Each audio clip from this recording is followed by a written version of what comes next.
Balayya Babu time నడుస్తుంది, మరి బాలయ్య బాబుకి ఒక సబ్జెక్ట్ చేయాలనే ఆలోచన కానీ ఆ ప్రయత్నాలు కానీ ఏమైనా ఉన్నారా? అంటే నేను ఫస్ట్ బాలయ్య బాబుకి చెప్పాను కదండి, ఒక కథ చెప్పాను. తర్వాత ఒక 3 months క్రితం బాలయ్య బాబు పిలిచారు, మళ్ళీ ఆ కథ గురించే మాట్లాడతాను పిలిచారు. ఇస్తే బాలయ్య బాబుకి సార్ ఇప్పుడు మీకు సెట్ అవ్వదు బాబు ఇది, ఎందుకంటే అప్పట్లో నేను ఎప్పుడో 5 ఏళ్ళ క్రితం 6 ఏళ్ళ క్రితం రాసిన కథ. ఇప్పుడు అఖండ లెజెండ్ ఈ సినిమాల తర్వాత మీ ఇమేజ్ వేరు, ఇప్పుడు జనం మిమ్మల్ని చూడాలనుకుంటున్న ఇది వేరు. నేను ఇంకొక మంచి కథ వస్తాను సార్ మీకు, ఒక 3 months క్రితం కలిసామండి. సో 100% చేసే ఆలోచనలోనే ఉన్నాం, ఆ వర్క్ కూడా జరుగుతుంది. ఖచ్చితంగా బాలయ్య బాబుకి వెళ్ళి కథ చెప్తామండి. బాలయ్య బాబు రేంజ్ పెరిగింది కాబట్టి ఆ స్పాన్లోనే ఈ కథ ఉండబోతుందా? చేయాలి సార్, ఎందుకంటే బాలయ్య బాబుని ఆడియన్స్ ఇప్పుడు వేరేలా చూడాలనుకుంటున్నారు సార్. అదే ఆయన ఇప్పుడు ఒక అఖండ సినిమా తర్వాత, ఒక లెజెండ్ తర్వాత బాలయ్య బాబు స్పాన్ వేరు. ఆయన పర్టికులర్గా ఏంటంటే సార్, బాలయ్య బాబు యాక్చువల్లీ ముందు జనరేషన్ హీరో, కానీ ఇప్పుడు యూత్ కూడా బాలయ్య బాబుకి చాలా కనెక్ట్ అయి ఉన్నారండి. అదే ఇప్పటికీ యూత్లో ఈ కొత్త జనరేషన్ జనంలో బాలయ్య బాబుకి చాలా మంచి ఇమేజ్ ఉంది సార్. సో బాలయ్య బాబుని ఇటు యూత్ ఈరోజు జనం, మనం 80s, 90s చూసిన బాలయ్య బాబుని చూసిన జనరేషన్, 2 generations బాలయ్య బాబుని ఇష్టపడేలాంటి, ఆ క్యారెక్టర్ని ఇష్టపడేలాంటి క్యారెక్టర్, అలాంటి సినిమా చేయాలన్నది ఇంటెన్షన్ సార్. ఇదే అదే ప్రయత్నంలో ఉన్నాం తప్పకుండా. ఈ సినిమాలో ఇప్పుడు మనకి డెవిల్ సినిమా విషయానికి వచ్చేసరికి ఇందులో ఒక డైలాగ్ ఉంది, విశ్వాసానికి విధేయతకి మీ ఇంట్లో కుక్కను అనుకుంటున్నావా అనే డైలాగు.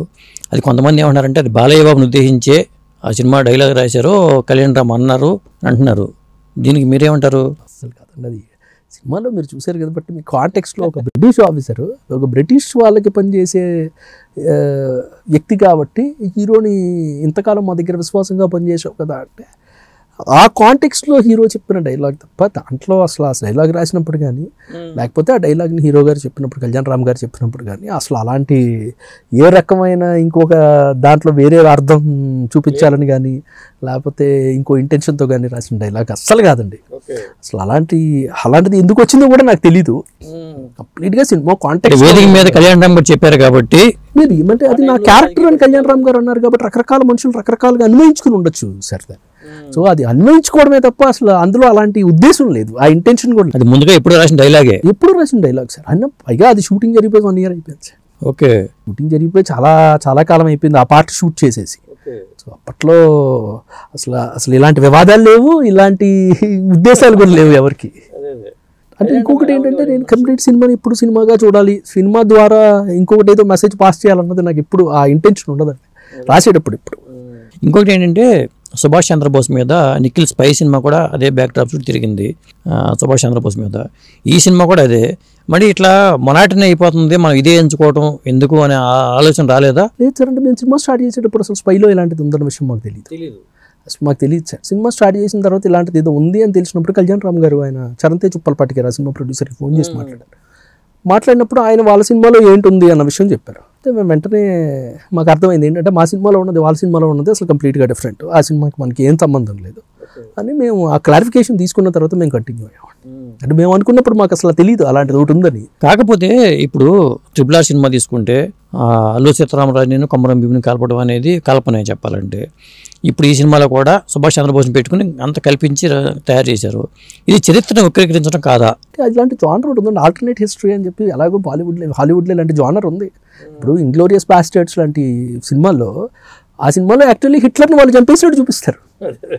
హిట్లర్ చచ్చిపోయారు అంటే రెండో ప్రపంచ యుద్ధం ముగిసిపోకముందే ఒక థియేటర్లో హిట్లర్ని చంపేశారు వాళ్ళు, అమెరికా నుంచి వచ్చిన బ్రాడ్ పిట్ వాళ్ళు చంపేశారని చూపిస్తారు.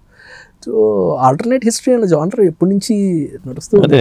సాహిత్యంలో కూడా 7 Secrets లాంటి పుస్తకాల్లో హిట్లర్ అక్కడ చనిపోలేదు, హిట్లర్ ఆత్మహత్య చేసుకుని చచ్చిపోలేదు, హిట్లర్ బతికే ఉన్నాడు, ఆ బతికున్న హిట్లర్ ఎక్కడో వెస్ట్ జర్మనీలో ఎక్కడో బతుకుతున్నాడని ఒక పెద్ద పుస్తకం రాసాడండి, 7 Secrets అని ఒక పుస్తకం. సో అలాంటివి ఆల్రెడీ ఉన్నాయి. బట్ మన తెలుగు సినిమాకి ఇది కొంచెం కొత్త ట్రెండ్, ఆల్టర్నేట్ హిస్టరీ. కానీ సుభాష్ చంద్రబోస్ బయోపిక్ ఏమన్నా చేయొచ్చు కదా, అసలు మిస్టరీ ఆయన ఏమైపోయాడు ఏంటి అనేది. సుభాష్ చంద్రబోస్ గారు బయోపిక్ కూడా తీశారు కదా, మన సచిన్ కేట్కర్ గారు యాక్ట్ చేశారు, బయోపిక్ తీశారు సార్. కాకపోతే మా ఇంటెన్షన్ బయోపిక్ తీయడం కాదు. అంటే అందులో అసలు మీరు చూస్తే సినిమాలో ఎక్కడ సుభాష్ చంద్రబోస్ గారిని చూపించు, క్లైమాక్స్ లో ఒక చిన్న బ్యాక్ షాట్, సెలవెట్ షాట్ తప్ప అసలు సుభాష్ చంద్రబోస్ గారిని చూపించండి సార్.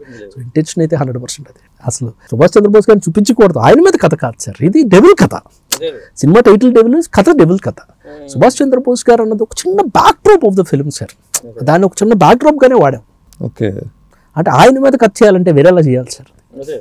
ఎందుకంటే ఆయన మీద కథ చేయాలంటే చాలా అథెంటిక్గా చేయాలి. అది మన హిస్టారికల్ ఫ్యాక్ట్స్ తీసుకొని ఆ చరిత్రని మనం కరెక్ట్గా ప్రజెంట్ చేయాలి.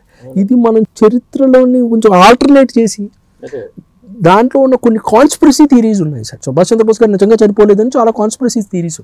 అనుజ్ దారని ఒక అతను ఒక పెద్ద పుస్తకం రాశాడు సార్ దీని గురించి. అప్పట్లో హిందుస్థాన్ టైమ్స్ లో చాలా ఆర్టికల్స్ వచ్చినాయి సుభాష్ చంద్రబోస్ గారు ఆయన చనిపోలేదు, ఆయన బతికే ఉన్నారు. సో అలాంటి వాటిని బేస్ చేసుకుని చేసిన చిన్న కథ మాది. ఆయన జీవిత చరిత్ర చేయాలంటే అదొక యజ్ఞంలా చేయాలి సార్. అదొక వేరే ఇది. అది